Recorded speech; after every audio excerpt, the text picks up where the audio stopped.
Ma'am அடுத்ததா கும்ப ராசிக்காரர்கள் வந்து போன ஜென்மத்துல என்ன கர்ம வினையால இப்போ கஷ்டப்படுறாங்க விளக்கமா சொல்லுங்க. கும்பம் பார்த்தீங்கன்னா, முழுக்க முழுக்க தன்னுடைய கர்ம வினைகள முழுசும் முடிச்சுட்டு போறதுக்காக தான் இந்த இந்த ஜென்மத்தில பார்த்தீங்கன்னா, கும்பமா பொறந்திருக்காங்க ஓகே. அப்படின்னு சொல்லலாம்.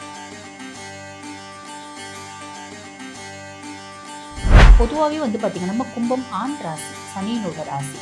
அப்ப ஜாதி, இனம், மதம், மொழி எல்லாத்துக்கும் அப்பாற்பட்ட ஒரு காதல் வருது அப்படின்னா அது கும்பத்த சொல்லலாம்.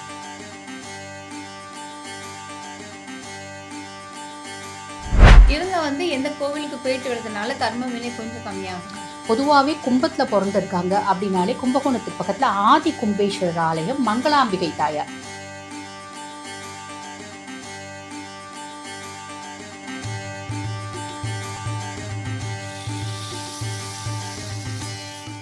நம்ம எல்லாருக்குமே கர்மா அப்படின்னா ரொம்ப நல்லாவே தெரியும். ஆனா எதனால இந்த கர்மா நம்ம வாழ்க்கையில இப்படி செய்யுது அப்படின்னா நம்ம யாருக்குமே தெரியாது.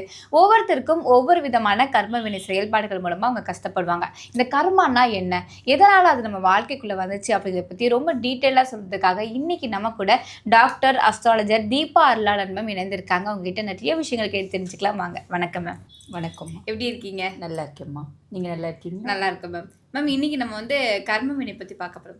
எனக்கு இந்த கர்மால வந்து ரொம்ப ஒரு பெரிய சந்தேகம் என்ன அப்படின்னா, எனக்கு மட்டும் உடனே கர்மா வந்து நடந்துருது மேம்.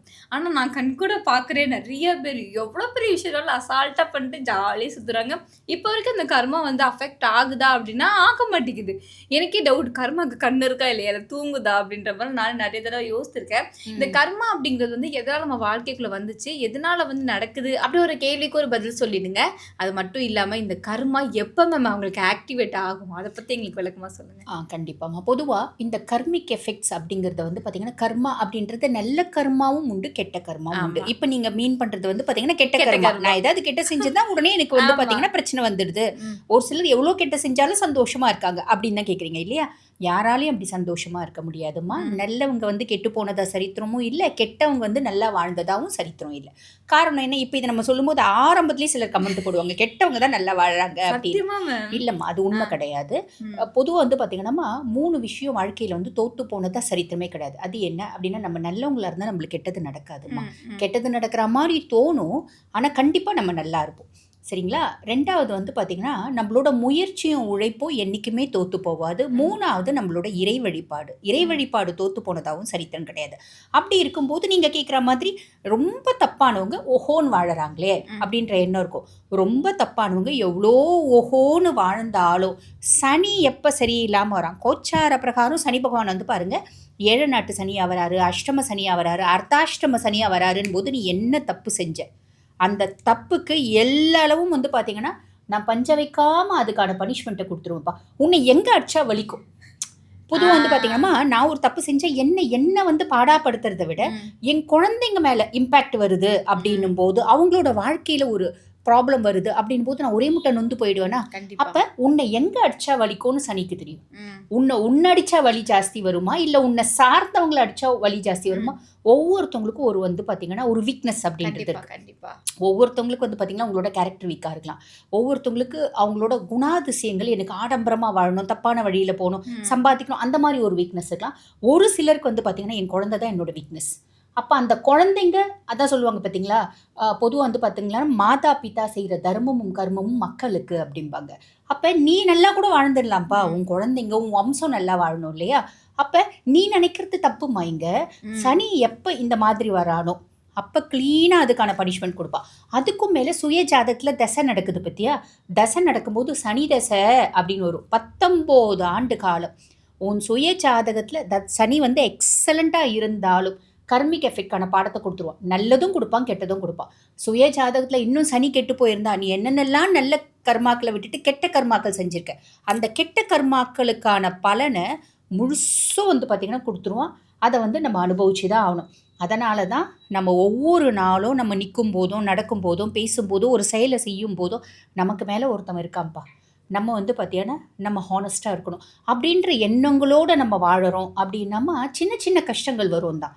அதுக்கும் மேலே பெருசாக ஒரே முட்டை நம்ம மூளையில் உட்காந்துற மாதிரி ஒரு சூழ்நிலை ஏற்படாது. Okay ma'am. ஓகே. கர்மா பத்தி ரொம்ப டீட்டெயிலாவே சொல்லிட்டீங்க. அது மட்டும் இல்லாம இப்ப 12 ராசிக்காரர்களுக்குமே அவங்க எதன் அடிப்படையில இந்த கர்ம வினை வந்து அனுபவிக்கிறாங்க அப்படிங்கிறத பத்தியும் சொல்லுங்க. அது மட்டும் இல்லாம அ இந்த இந்த ராசிக்காரங்க வந்து இந்த கர்மா பண்ணதுனால தான் அவங்க இந்த ராசியில வந்து இந்த ஜென்மத்தில பிறந்திருக்காங்க அப்படிங்கிறத பத்தியும் ஒரு விளக்கம் இருந்தா அத பத்தியும் குடுத்துருங்க மேம்.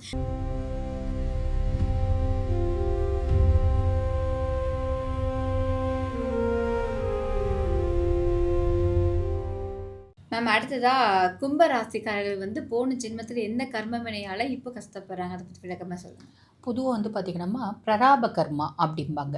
அ கும்பம் வந்து பார்த்தீங்கன்னா, முழுக்க முழுக்க தன்னுடைய கர்ம வினைகள முழுசும் முடிச்சுட்டு போறதுக்காக தான் இந்த இந்த ஜென்மத்தில வந்து பார்த்தீங்கன்னா, கும்பமா பொறந்திருக்காங்க ஓகே. அப்படின்னு சொல்லலாம்.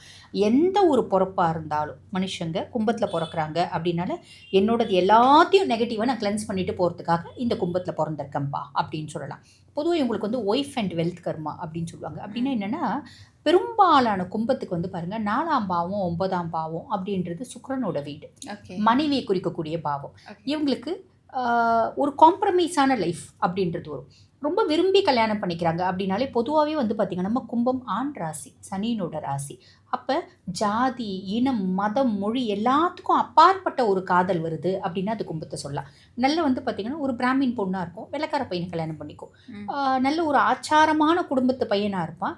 ஒரு நீக்ரோ பொண்ண கல்யாணம் பண்ணிப்பான். ஓகே. காதலுக்கு ஏது கண்ணு அப்படின்னு ஓகே. சொல்லுவாங்க பார்த்தீங்களா? அந்த ம். மாதிரி எல்லாத்தையும் மீறி கல்யாணம் பண்ணிக்கூடிய பெர்சனாலிட்டீஸ் அப்படின்னா, கும்பம் வந்து பாருங்க, எல்லா கர்ம வினைகளையும் கழிக்கக்கூடிய பெர்சனாலிட்டீஸா இந்த பொறப்புல கும்பத்துல எடுத்திருக்காங்க அப்படின்னாலும், அவங்களுக்குள்ள ஒரு உன்னதமான கேரக்டர் இருக்கு. நம்புனாங்க அப்படின்னா, நெறைய பேர் சொல்லுவாங்க, கும்பமா நெறைய ரகசியங்கள் நிறைஞ்ச ராசி அப்படின்னும் சொல்லுவாங்க. நெறைய ரகசியங்கள் நிறைஞ்ச ராசி கிடையாது. நீ ஏதாவது ஒரு ரகசியம் சொன்னீங்கன்னா, அத காப்பாத்தக்கூடிய ராசி அப்படின்னு ஓகே. சொல்லலாம். எல்லா ராசிக்குமே வந்து பார்த்தீங்கன்னா, தப்பு செஞ்சா அக்செப்ட் பண்ணிக்கிறதுக்கு ஒரு பயம் அப்படின்றது இருக்கும். ஆனா கும்பத்துக்கு அப்படி கிடையாது. ம். தப்பு செஞ்சா, ஆமா நான் தப்பு செஞ்சேன். என்ன இப்போ? அப்படின்னு கேட்கக்கூடிய தைரியம் அப்படின்றது கும்பத்துக்கு உண்டு. ஓகே. தப்பு செய்யறதுக்கு தைரியம் வேண்டாம். அந்த தப்ப அக்செப்ட் பண்றதுக்கு தான் தைரியம் வேணும். அந்த தைரியம் ட்ரெமெண்டஸா இருக்கு கும்பத்துக்கிட்ட அப்படின்னு சொல்லலாம். இப்படிப்பட்ட பெர்சனாலிட்டீஸ் எல்லா விதத்திலயும் மத்தவங்களுக்கு ஒரு என்ன சொல்றது? ரொம்ப இவங்கள மாரி நல்ல புத்திசாலியா இருக்கணும்ப்பா, இவங்கள மாரி பயங்கரமா ஹார்ட் ஒர்க் பண்ணணும்ப்பா, எஃபிகசியா இருக்கணும்ப்பா, அப்படின்லாம் வந்து கம்பேர் அண்ட் கான்ட்ராஸ்ட் பண்ணக்கூடிய ஒரு பெர்சனா தான் இவங்க இருப்பாங்க. ஆனா இவங்களோட லைஃப்ப பொறுத்தவரைக்கும், லைஃப்ல அப்ஸ் அண்ட் டவுன்ஸ் அப்படின்றது டிராஸ்டிக்கா இருக்கும். ம். இந்த பரமபதத்துல வர ஏணி பாம்பு நீ பார்த்திருந்தேன்னா தெரிஞ்சிருக்கும். பெரிய ஏணியில ஏறுவாங்க. சர்ருன்னு ஒரே பாம்புல கீழ இறங்கிடுவாங்க. விழுந்துரும். இந்த மாதிரி ஒரு டிராஸ்டிக் சேஞ்சஸ் அப்படின்றத அனுபவிப்பாங்க. இவங்க அதுக்கெல்லாம் பெருசா கவலைப்பட மாட்டாங்க. ம். நீ எவ்ளோ நான் வந்து பள்ளத்துல விழுந்தாலும் நான் திருப்பி ஏறி சிகரத்துல உட்காருவேன் அப்படின்ற மைண்ட் செட் கும்பத்துக்கு உண்டு. ஓகே. எவ்வளையோ பார்த்துட்டோம், இத பார்க்க மாட்டோமா அப்படின்ற செட்டும் உண்டு. ஆண் ராசி அப்படின்றதுனால அப்படின்ற ஒரு மைண்ட் செட். ஆண் ராசின்றதுனால தைரியம் ஜாஸ்திம்மா. அதுக்கும் மேல சனியினோட ராசி அப்படின்றதுனால தன்னம்பிக்கையும் ஜாஸ்தி. விடாமுயற்சி அப்படின்றது இவங்களுக்கு கிடைக்கும். அதாவது இவங்க செய்வாங்க. விடாமுயற்சியினால விஸ்வரூப வெற்றி அப்படின்றதும் நடக்கும். என்ன இப்ப பெருசா ஃபேவரா இல்ல அப்படின்னாலும், பொதுவா இந்த கும்பராசி சனி தசை, ம். 7 நாட்டு சனி, அஷ்டம சனி, அர்த்தாஷ்டம சனியில அப்படியே உங்க லைஃப்ப புரட்டி போட்டுருவான் சனி பகவான். அவங்க ராசியாதிபன் தான். ம். நான் உன்னோட ராசியாதிபன். அதனால தான் உன் மேல எனக்கு அதிக அக்கறை. ஓகே. உனக்கு இவ்வளோண்டு கெட்ட கர்மா கூட இருக்கக்கூடாது. நான் அதை வந்து கம்ப்ளீட்டா கிளியர் பண்ணுவேன் அப்படின்னு சொல்லிட்டு பயங்கர ஃபோக்கஸ் பண்ணுவான். பொதுவாவே கும்பம் வந்து பார்த்தீங்கன்னா, அவங்களோட வழி தனி வழி. ஆனா நேர் வழி. ம். எதிர் வீட்டுக்காரன் பார் இஷ்டத்துக்கும் தப்பான விஷயத்துல தான் பணம் சம்பாதிக்கிறான். நல்ல சௌரியமா இருக்கான். அங்க பார் 3வது வீட்டுக்காரன் அவனும் அப்படிதான் வந்து பார்த்தீங்கன்னா, அடிச்சு புடிச்சு சம்பாதிக்கிறான். ரொம்ப சௌக்கியமா இருக்கான். அதுவும் இந்த 3வது தெருல இருக்க 4வது வீட்டுக்காரன் அவனும் அப்படிதான் இருக்கான். நம்ம ஏன் சம்பாதிக்கக்கூடாது? அப்படிலாம் யோசிக்கிறாங்க அப்படின்னா, கண்டிப்பா நீ எதுக்கெல்லாம் லைக்கப்பட்டு வரமாட்ட தம்பி அப்படின்ற மாதிரி தான் சொல்லணும். காரணம் என்ன அப்படின்னாமா, நீ பொறந்ததே கும்பத்துல பொறந்திருக்க. ம். சனியனோட ராசியில பொறந்திருக்க. நீ அப்படி கொஞ்சம் முன்ன பின்ன லைட்டா இப்படி இப்படியும் போனன்னா சனியே போட்டு தள்ளுவான். எப்ப இந்த காலகட்டம் வரும்போது. ஓகே. அப்ப ஆல்வேஸ் என் வழி தனி வழி, நேர் வழி அப்படின்ற மாதிரி போறது இவங்களுக்கு வந்து பார்த்தீங்கன்னா ரொம்ப நல்லது. ஒய்ஃப் அப்படின்ற ஆஸ்பெக்ட்ல காம்ப்ரமைஸ். ம். ஓகேங்களா? லைஃப் பார்ட்னர் அப்படின்ற ஆஸ்பெக்ட்ல இவங்க காம்ப்ரமைஸ் தான் பண்ணி ஆகணும். எல்லாருக்குமே எல்லாமே கிடைச்சிடாது கண்டிப்பா. இல்லையம்மா? கண்டிப்பா. எல்லாருக்குமே வந்து பார்த்தீங்கன்னா, நம்ம எல்லாரையும் என்ன சொல்லுவோம்? ராம் சீதா ஜோடி மாதிரி வாழணும்ப்பா அப்படிம்பா. கஷ்டம்தான். இல்லம்மா, அதுவே கஷ்டம். ம். அதே ஆஸ்பெக்ட்ல நம்ம சொன்னோம் அப்படின்னா, இந்த ராம் சீதா கூட பிரிஞ்சு கஷ்டப்பட்டாங்க கண்டிப்பா. இல்லையா? மனுஷ பொறப்புக்கு நம்ம கஷ்டங்களும் பிரச்சனைகளும் சாதாரணம். இதை அனுபவிச்சுதான் ஆவணும் அப்படின்றத தான் தெய்வ அவதாரமே நம்மளுக்கு உணர்த்தி இருக்கு. அப்படின்ற பட்சத்துல கஷ்டமே இல்லாம வாழணும் அப்படின்றத விட கஷ்டத்தை எப்படி நம்ம ஓவர் ரைட் பண்ணி வாழணும் அப்படின்ற பக்குவம் நம்ம எடுத்துக்கணும் அப்படின்னா நல்லது. Okay ma'am. இவங்க வந்து எந்த கோவிலுக்கு போயிட்டு வரதுனால கர்ம வினை கொஞ்சம் கம்மியாகும் மேம்? பொதுவாவே கும்பத்துல பொறந்திருக்காங்க அப்படின்னாலே, கும்பகோணத்துக்கு பக்கத்துல ஆதி கும்பேஸ்வரர் ஆலயம், மங்களாம்பிகை தாயார். இவங்கள போயிட்டு ஒரு சனிக்கிழமை வழிபாடு பண்ணிட்டு வர்றது ரொம்ப நல்லதும்மா. போகும்போது வெறுங்கையோட போகாம, இவங்க வந்து பார்த்தீங்கன்னா, ஈசனுக்கு நெய் கொண்டு போணும். பொதுவாவே நெய்யிக்கு வந்து பார்த்தீங்கன்னா, நெய்ய நம்ம விளக்குல ஊத்தி ஏத்துறத விட, ஈசன பொறுத்தவரைக்கும் அபிஷேக பிரியன் இல்லையா? ஈசனுக்கு அபிஷேகத்துக்கு இந்த நெய்ய பயன்படுத்திக்கோங்க. அப்படின்னு நம்மளால எவ்வளோ முடியுமோ அத கொண்டு போய் குடுக்குறோம். குடுக்குறோம் அப்படின்னா, பொதுவாவே நெய் அபிஷேகம் ஈசனுக்கு. அதனோட தாத்பரியம் என்ன? அதனோட பலன் என்ன? அப்படின்னா, கெட்ட கர்மாக்களை போகும். இதுவரைக்கும் எத்தன பொறுப்பு எடுத்திருப்ப?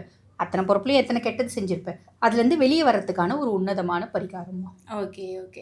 Okay ma'am. கோவில் சொல்ட்டீங்க. என்ன பரிகாரம் பண்ணலாம்? அத பத்தி விளக்கமா சொல்லுங்க. இல்லாதப்பட்டவங்களுக்கு நம்மளால என்ன ம். வந்து பார்த்தீங்கன்னா, உதவ முடியுமோ, அதுவும் வந்து பார்த்தீங்கன்னா, ஆதரவு இல்லாத முதியோர்கள் இருக்காங்க பார்த்தீங்களாம்மா, ஆமா. அவங்களுக்கு முதியோர் ஆசிரமம், முதியோர் இல்லம், அதே மாரி அனாதை ஆசிரமம், இந்த மாதிரி இடத்துல நம்மளால முடிஞ்சது ஒரு ரூ. 500 ஒரு ரூ. 1000 நம்மளுக்கு எவ்வளோ முடியுமோ அது குடுக்கறது, நல்ல வந்து பார்த்தீங்கன்னா, உன்னதமான பரிகாரமா இருக்கும். இது கும்பத்துக்கு மட்டும் இல்ல, எல்லா ராசிகளுக்குமே சொல்லலாம். Okay ma'am. இன்னைக்கு கும்ப ராசிக்காரர் வந்து போன ஜென்மத்துல என்ன கர்ம வினையால இப்போ வந்து கஷ்டப்படுறாங்க அப்படிங்கிறது ரொம்ப விளக்கமா சொன்னீங்க. கூடவே பரிகாரம், கோவிலும் பத்தி ரொம்ப டீட்டெயிலா சொன்னீங்க. நன்றி மேம். நன்றி.